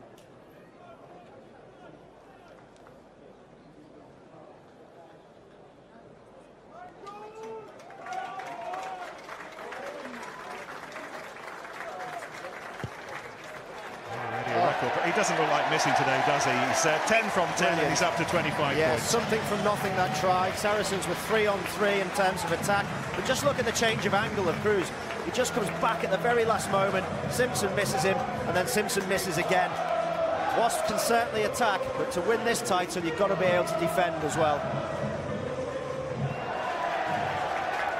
Snaffled by Brits, who surely now will end his Saracens career at HQ. You okay, Chamber? You okay? Saracens up to 50. LaRue always fallen awkwardly. It was Chris Wiles who was there, who he fell over. Doesn't look as if any serious damage has been done. He's back on his feet, Willy LaRue. Advantage over. Cipriani into the final 10 minutes now of his Wasps career. Joe Launchbury gets back to his feet a little bit gingerly. Daly, LaRue. Here's Thompson, Leicester player next season. He's found some space. Oh, and this is Wade. Now what speed does Wade have? We know it's a try. And even in defeat, even in semi-final defeat, they keep delivering smiles. Well, Wasps keep giving us present after present. The timing of those passes were wonderful. The outside channel, LaRue combining with Guy Thompson. How well's he played since he's come on? And I tell you what, if you turn your body, that's not a score. It gives the opportunity for the defence to get across to Wade. But look at this for the timing of a pass from Guy Thompson. First to line. He hasn't got the ability to turn his body. He just flicks it out the side door to Wade, who finishes it off. Wonderful score. It's timing again, isn't it? People picking lines, running it inside shoulders, the offload. Wade with a nice dummy back on the inside. Thompson probably would have gone under the post, to be fair, if he'd have passed it to him. But he has really made a big impact for Wasps since coming on. And when Wasps look back at this, when they're on the beach, or when a few of the lads maybe watch it on the highlights, they'll say, do you know what, if we'd have made 1 or 2 more tackles, if we'd have stepped up physically in the first half and matched Saracens, when they were sensational, by the way, it might just have gone the other way. Semi-final that delivered 10 tries. We're perhaps not going to get the grandstand finishes that we had last season in terms of the drama, but as an 80-minute product, you've not been able to take your eyes off it. Taken by James Gaskell. 150th Premiership appearance, by the way, for James Gaskell. We'll have Charlie Matthews, the Harlequin second row, riding alongside next season.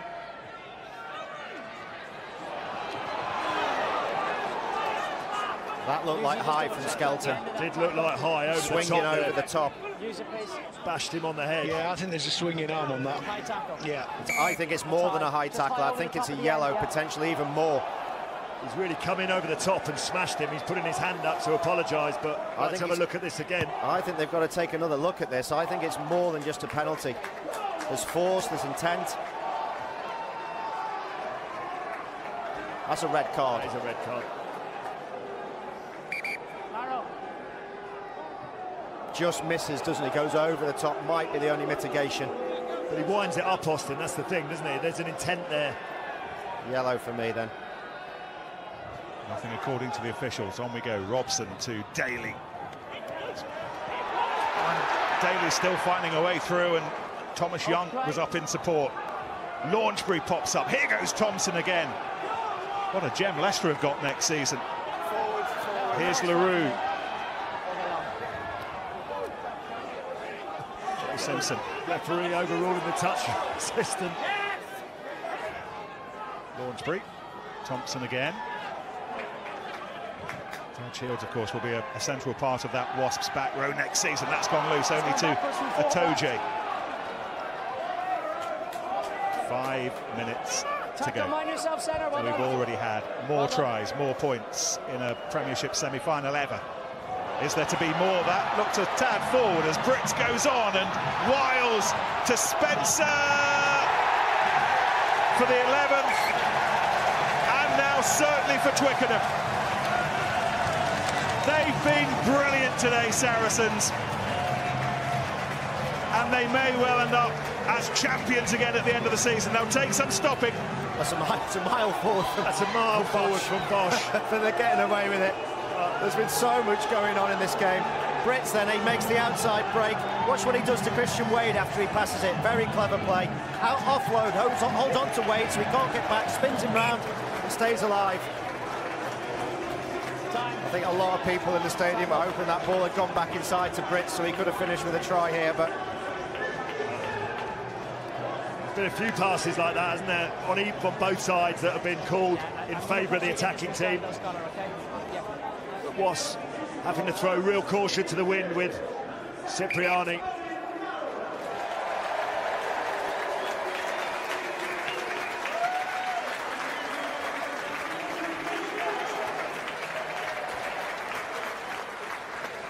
"27 points in the semi-final. It's not just the points, it's the way he's controlled things and his tackles as well. He's stood firm. Nathan Earls on, just about keeps that under control.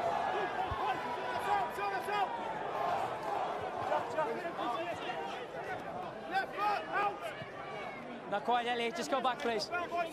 Yes. Spencer. Again, it's Villy LaRue. Once more, it's Thompson. Tackled by Barrett. Can't tell. Play on. Cannot tell from there. Play on. Play on. Still we go. And this is Wade. It's increasingly got the feeling of a beach game about it. Here's Launchbury. And LaRue. And we might have more. And this is Bassett. Gaskell. Well, there may well only be 3 minutes of Wasps season left. They might as well press the accelerator as hard as they can. Here's Thompson. Ray tried to rip that out, but it was knocked on instead. Good turnover, knock on in the strip by Jackson. Man of the match. Well, it's been an unbelievable performance, particularly in that first half from Saracens. Mako Bunapola and Itoje were superb up front. They really laid the platform with their endeavour. Willing runners, just battering Wasps into submission in those early rounds. But the man of the match has to go to one man who's been supreme above many other supreme performers, and that is Owen Farrell. He's kicking, peerless, 25 points. Just to the left, Scholar. 27 points, I beg your pardon. The most points for any player in a semi-final, but it's not just that. His all-round play, his kicking, his defensive ability, his line breaks. He is our Aviva Premiership man of the match.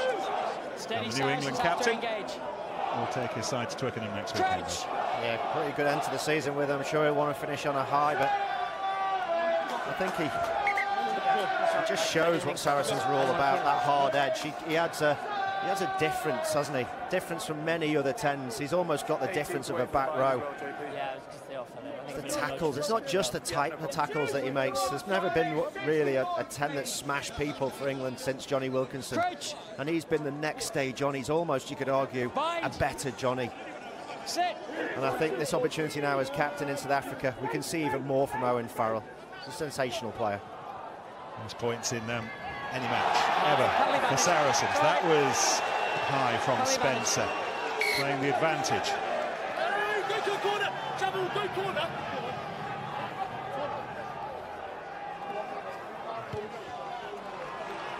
Well, just to your point, Austin, when Wasps look back on what looks like now will be a losing semi-final, they know that emotionally they've got to be ready for those opening exchanges in the big games, and their set piece, unfortunately, has not really stood up to the test of time in this match. Just Saracens too powerful for them, but boy, have they given us some treats with some of the tries they've scored.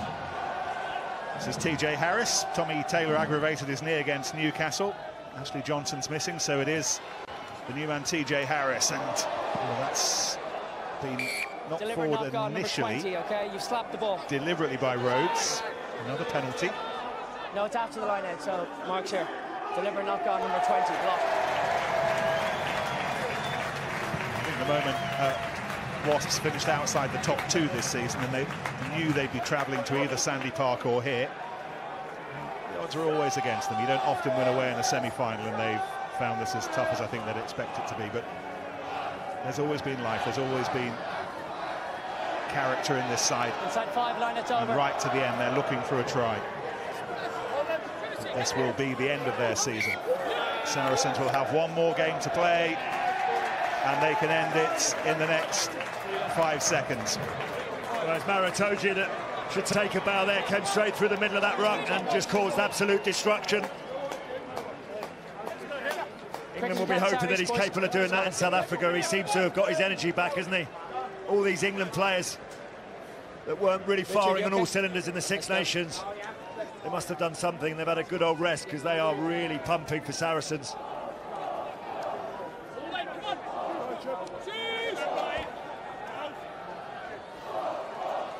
Crouch. Bind. Sit. Stay steady. Use it, please. Use it. No, Joe, get away. Joe Simpson battling for it illegally.